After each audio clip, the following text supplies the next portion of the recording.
psychology kan tó bá mi sọ ní Amẹ́ríkà. Ó ní nǹkan tó ṣẹlẹ̀ ni. Ó ní táwọn bá ọlọ́lẹ̀ conduct ni. Ó ní doctor tó fẹ́ lò ní Nàìjíríà. Ó náà máa work with that doctor. Àwọn máa sọ nǹkan táwọn need. Àwọn máa supervise ẹ̀. Àwọn máa wo bó ṣe máa gbèdé Amẹ́ríkà dé ní lábàá wọn. Ó ní but bàbá ọmọ ó láti give consent láti accept ẹ̀. Ó ní dem bàbá ọmọ láti give consent sí ibi tó ti kọ́kọ́ ṣe tàkọ́kọ́ yẹn. Káwọn wo ohun tó gbà ní tàkọ́kọ́ yẹn. Káwọn wo bóyá ó match pẹ̀lú ohun tó send sí àwọn sìn. Ó ní ó depend the state tó ti fẹ́ ṣe. America is a state tó jẹ́ pé each toxicology state owó tó ń gbà yàtọ̀. Àwọn state kan ship àwọn bíi Mississippi, àwọn bíi Kentucky, àwọn Louisiana. They based on the standard of living over there. Then Baba Muhbad ó láti bá mú ìwà sọ̀rọ̀ kọ́mọ ohun tó fẹ́ sọ with their legal team. Only another one can be done. Only some states it might not be more than $3,000 to $5,000. Country pé wà ń bẹ̀ kọ́ mọ step tó máa take. Mr. Amuyiwa wọn nǹkan tó lè ṣe láti get appropriate psychology doctor l'Amẹ́ríkà kọ́ lè mọ tó máa ṣe. Nǹkan tó sọ fún mi nìyẹn èṣe ó dàbọ̀. Ẹ ṣé gan. Ṣé ti gbọ́ nǹkan tó ń sọ? I know we can do another one. Hold on. Okay. Mo ti record ẹ̀ báyìí, máa sọ sí yín, tẹ́ fẹ́ sọ sí. Ṣé you understand? Okay. Ṣó record rẹ̀? Okay. Ṣó record rẹ̀? Yes, now. Send it sí mi. Màá send ẹ̀ sí yín sí. Oya, country queen. Ìyẹn mi pé mo gbọ́dọ̀ ṣọ́ra yẹn tó bá rí pé. It's noted, Perry. I won't say much. I will say it's noted. Okay, that way, sit down. It's noted.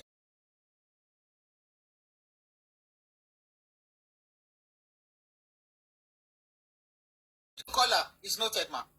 Okay, I'll send it to Brother Lati and Country Queen now. Thank you so much. So, Pet Cage, before I read, you can continue your submission. Yes.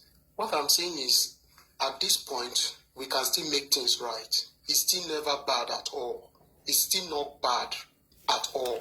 Crush Queen. Put our money number, Crush Queen. It's scary that they are trying to cover up their shit. That's a sure. Ṣé money number yín? It's not any number me. But Perry ni. Ṣé kó fún mi? Why not? 100%. No, I'm mo gbọ́dọ̀ gbà kan. No, I have one. All right, bá mi send the number Crush Queen. Oya máa sọ̀rọ̀ lọ Pet Cage, ẹ má bínú. Oh, I've lost my thought again. Oh. Okay, maybe later. I don't Sorry know about that. talking. Sorry about that. Maybe later, yeah, later. Oya, continue, Perry. Who is next? Alibi. Hello. I'm trying to send it to you, Brother Lati. Oya, I want money call. Oya. Hello. On down. Ṣẹ́tírí Wùnmí, mo mọ̀ wípé ó dàbí ó fẹ́ máa try láti fáìlì fún ọ̀rọ̀ kó fẹ́ travel yẹn. Mo mọ̀ pé ọmọ táwọn àìló bá ń rìn. Òun ló ṣe ń ṣe gbogbo nǹkan tó ṣe tó wá mú irọ́ ìdílé bàbá Muhbad lórí. Ó mú ṣẹ̀kẹ̀ṣẹ̀kẹ̀ ó ń gbélé wọn lórí. Tí mo ti gbé ọ̀rọ̀ yẹn látàárọ̀ ọba bẹ́ẹ̀ ni inú ń bí mi. Lákọ̀ọ́kọ́ Wùnmí, òní rí bá ti ṣe òní lọ́nà gbogbo. Ìwọ ló pa Muhbad yẹn kò síbi tó lè sá sí. Wùnmí, ìwọ ló pa Muhbad. Ọmọ àlè ọwọ́ ẹ̀ gbé padà síbi tó gbé bọ̀.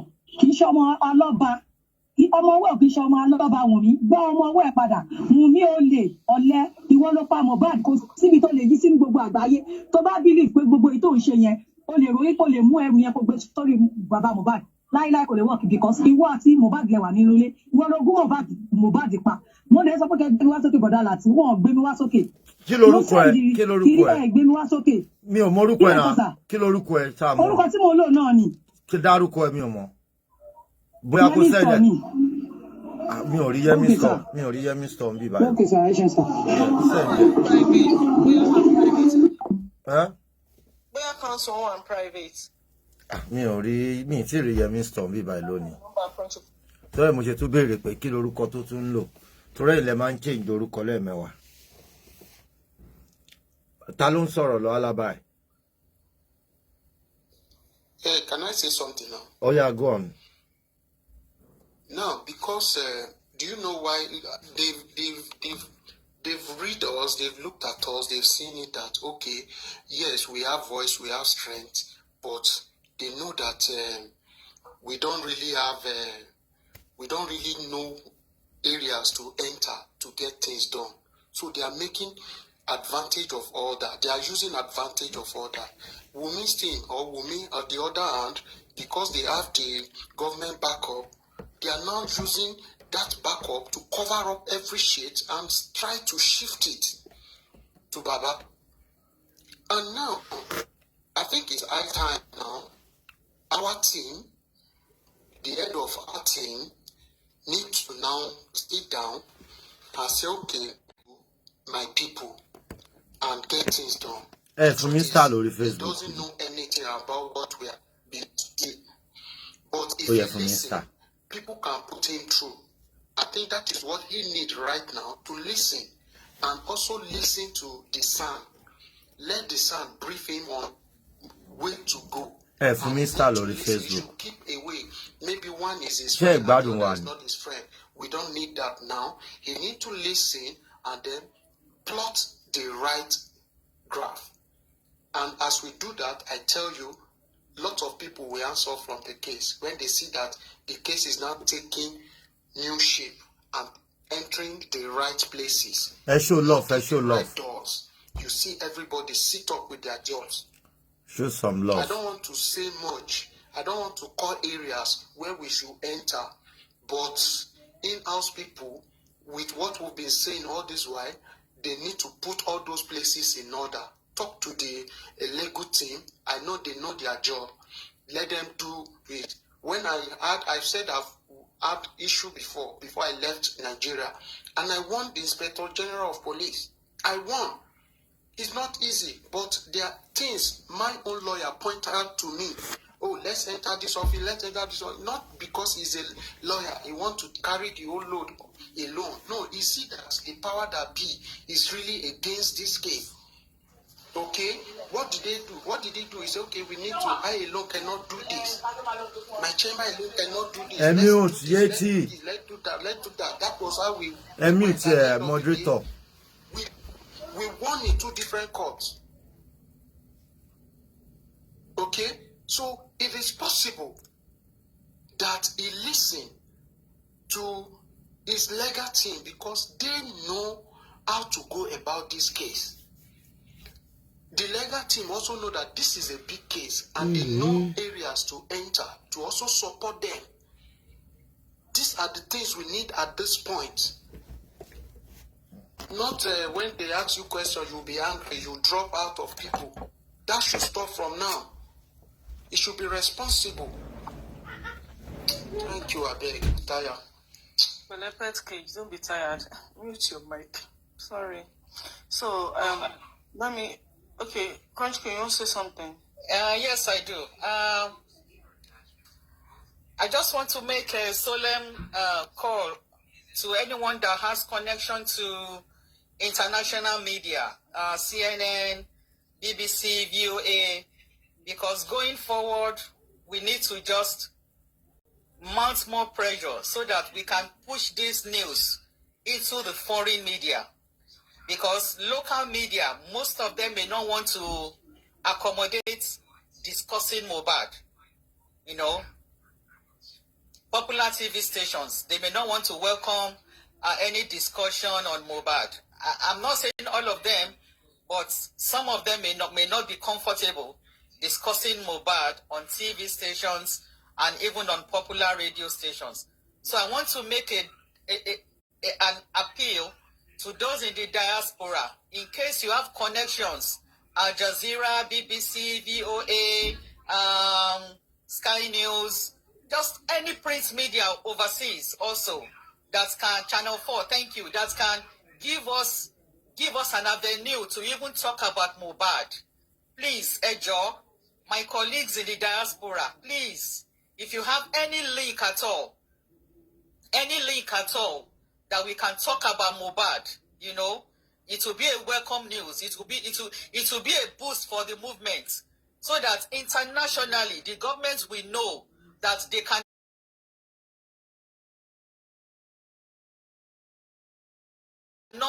they can't hide anymore. Let's take this news to the foreign media, please. that local media, they may, like somebody said, I think it's D1 or so, they may be afraid for their license to be seized. You know, they may be afraid of government's penalty. But international media, you know, they may be able to give us some hearing to discuss this. So if you are in the diaspora and you have connections or you have links, please reach out to us. Reach out to any host on Facebook, on TikTok, so that this news, this story about Muhbad can reach a wider coverage up to Canada, Australia, anywhere that you have connection in international media. Hey, Joe, please don't say it's too small or is a foolish idea. No, it's not a foolish idea. Any connection you have, please. We have gotten to that stage now that we can't keep quiet. We need to put up pressure, mount up pressure. Just like Pesket said and every other panelist. We can't keep quiet. No retreat, no surrender.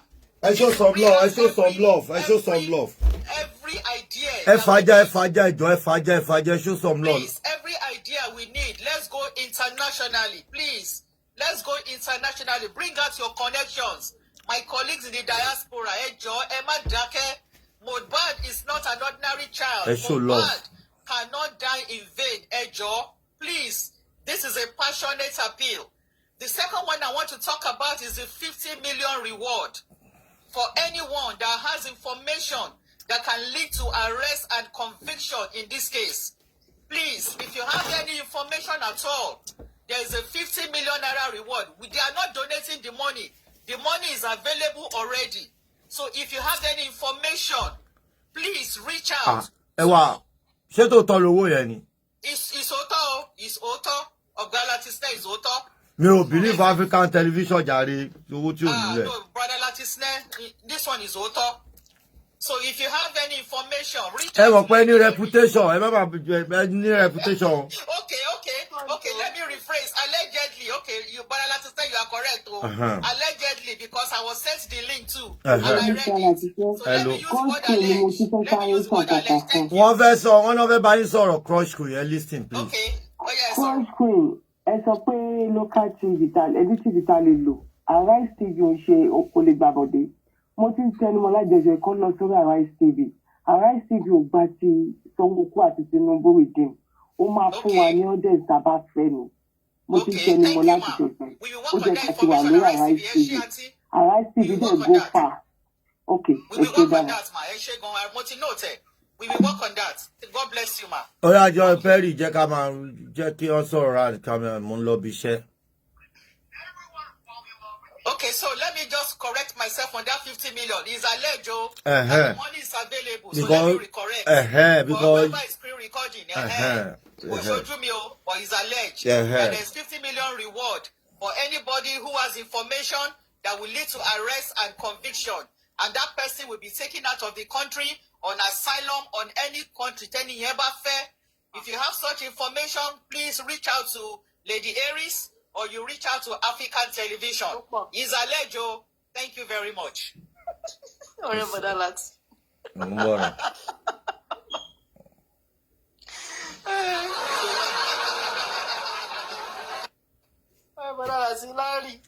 Ó ṣàfẹ́ wà relevance. Ó ń gbìyànjú bẹ̀yànjú ò yọ kíní tó ṣorí páàrì tó ṣorí bí àgbóléyà yẹn. Ẹ má yẹ kó kọjá o. Kó kọjá ṣé mi wá bẹ̀rù ni. Tí ń bàbá gbogbo èèyàn dàbí African TV kan tó parọ́ mọ́ mi. Tó parọ́ mọ́ mi máa bàjá tó dọjọ́ kú ẹ̀ ní tó máa fi kú. Ẹ wọ́n comment section. Eléyìí Larry Gaga. Eléyìí ní African TV àbúrò tẹ̀ yẹ. Kíni ẹ tó bá ó dẹ̀ mọ̀ tẹ́nu ẹ̀dùn bí wèrè á máa ṣe ìbò wèrè Muhbad. Justice for Muhbad.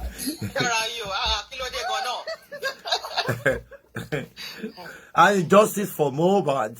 We government have to ẹnu ẹ̀dùn bí ó ṣe campaign. Ó dùn ká. Surrender. Oya, Mr. Sọ̀rọ̀, mo lọ. Hold on, please. Let me finish what I've read there, big. Okay. Okay, so, okay, let me start from there. So she told Sarah reporters, I have been sad I have been heartbroken since yesterday when I got the news of what the pathologist said about the autopsy of my husband. When my father-in-law wanted to take him away, I begged him. I pleaded. I cried. Everybody around me cried. My mother-in-law cried. Away. He pushed her away. Okay. Zlatan Ibile, who is one of my Zlatan Ibile, who is one of my husband industry brothers, pleaded. Alobani. Said no. Zlatan will go drag you. Only will not be Baba. Pleaded, but he said no. My husband's lawyer pleaded, but he said no. Lawyer to Amawo Kutovite Leon Willie Aburo wa Egbon wa Abiyomo wa Gbogbo. Okay. Pleaded, he said no. Bella Schroeder called on the phone and pleaded, but my father-in-law said no. Everybody pleaded with my father-in-law, but he refused. He buried my husband hurriedly. He buried my husband the way I didn't even know. When he was taking my husband to the morgue, I was inside.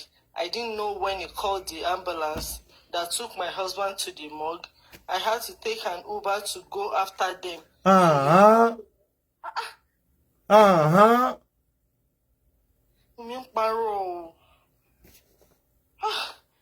Won't be money.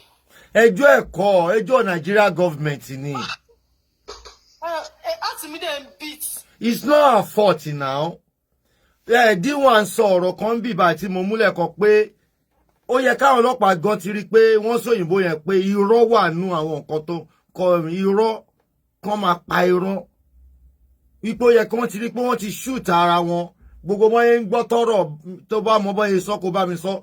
Bọ́n yẹn gbọ́ ti báwọn ọlọ́pàá gan wo internet wọ́n rí bọ́rọ̀ ṣe ń lọ. Wọ́n mọ nǹkan tó ṣẹlẹ̀ náà. Àhàfin mi bí tó. Ẹ jẹ́ mú mi.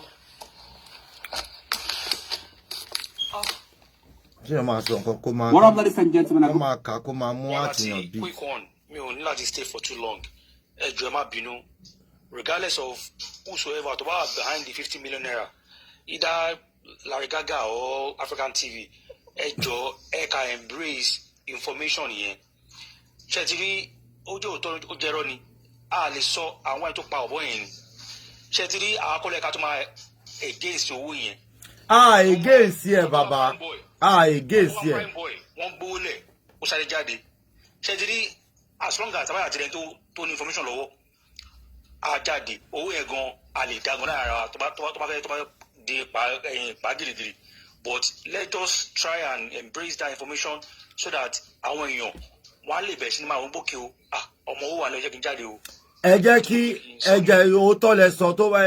cross screen you can verify information yet. I yet I'm going all everyone say you want to be another information, but I didn't even go over pay one because information low Tio battery. Owó tó gbé gbélé àti opportunity ṣe bí kò ní fi information lẹ́yìn. Ẹ máa gbọ́ kẹ́mi tó lè fẹnu kun sẹ́ kán lọ verify ẹ̀ kí n tó lè polówó. Well, èmi kàn ń pé ṣe ti either verify or not ká bá wọn polongo ẹ̀ tẹ́ni tó ní information wá jáde mo mọ̀ ń pé ìwọ̀n tó ẹ̀ ò bá sílẹ̀ inú wa máa dùn pé àti rí pàtó original info tá à ń fẹ́ even go where go alidagon within how many days because I didn't go to Tafe, I did a bunch of record it, bunch of theory, bunch of far away, want to film a video call. So you know I'm not that go now. So whatever going to make you sorry. All right. I should go. Guys, I round up with your moon love. Okay. I show love now. My husband did not even sleep in the mud. He was kept outside till morning. I didn't even know they wanted to bury my husband. I got to know through the media and I ran down there. They had already put him inside the coffin and his neck was even bent. Dolo báwo ló ṣe tí ó bá ń gbà tí ó mọ̀ gbọ́n fẹ́ sin òkú. Gbogbo àwọn preparation tí wọ́n prepare sínú pósí báwo ló yẹ meet up. Báwo ló lórí burúkú yẹn ṣe meet up. Kí ló dé tó tí ó ṣe jẹ́ pé wọ́n débẹ̀ gbogbo àwọn ìpèsè tó ṣèwà kó wá ní wọ́n ti sín tán. Báwo ló yẹ meet up láti ju gbogbo sàárè nǹkan tó jù sínú tí ó bá mọ̀ kàn fẹ́ sí ó ṣe tètè jẹ́ àwọn àfáà ṣe jẹ́ kó rẹ́dì full time tó fẹ́ sí Mohbad. Àwọn fọ́ o, mo bẹ́ẹ̀lì gan pàápàá. Àbí ọ̀rọ̀ kan mò ń béèrè ni. Ọ̀rọ̀ ni, ọ̀rọ̀ lè béèrè. Bí àwọn wèrè tó ń support òní ronú báwa ṣe ronú yẹn. Wàláì kíní yẹn fọ́yàn lórí Ọlọ́run bá gbọ́. Honestly. Ẹ̀yin ìjọba ló jẹ́ kó máa fọ́ wa lórí jù nítorí pé ìjọba ló ń pàmpà Wùnmí. Perry mo ti sọ fún yín náà ọ̀gá Latisneh yín náà mọ̀ náà who is Wùnmí tí ò bá ní back in Lagos state government who is Wùnmí jẹ́jọ́ ẹ̀ ni ẹjọ́ Wùnmí kọ́ náà Perry it's not our fault.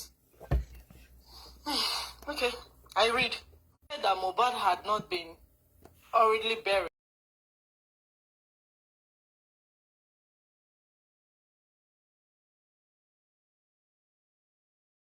Ẹ ká sọ̀rọ̀ nípa autopsy Muhbad.